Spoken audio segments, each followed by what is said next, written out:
Hello সবাইকে, good evening. আর দেখো আমি কিন্তু ঠাকুর কিনতে চলে এসেছি যাদবপুরে। মেয়ের নাচের ক্লাস ছিল, ক্লাস সেরে আমি একেবারে ঠাকুরটা কিনে নিয়েই ঢুকবো। আর এই যে যাদবপুরে এই চত্বরটাতে কিন্তু প্রচুর ঠাকুর পাওয়া যায়, ছোট বড় বিভিন্ন ধরনের, দেখতেই পাচ্ছ তোমরা। আর তোমরা যারা জানো তারা তো জানোই যাদবপুরের এই চত্বরে প্রচুর ঠাকুর পাওয়া যায়।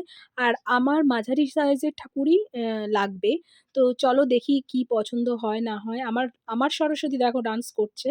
আর এই ঠাকুরটা আমার বেশ পছন্দ হয়েছে, তবে যেখানে আমরা গিয়েছি সেখানে অন্ধকার টাইপের ছিল, আলোটা মিসিং ছিল। তো যাই হোক, ঠাকুরটা পছন্দ করে নিয়েছি। তো এখন দাম দর হবে মানে হয়ে গেল, এবার আমরা নিয়ে নেব। তো চলো তার আগে তোমাদের কিছু ঠাকুর আমি দেখাই। আর দেখো তোমাদের দাদাভাইও মানে রেডি এটা নেবে বলে ঠাকুরটা। আর আমি চলে যাব এবার, মেয়েকে সামনের দিকে বসিয়ে আমি ঠাকুরটা নেব। এই যে আমাদের মুখ বাঁধা হয়ে গেছে।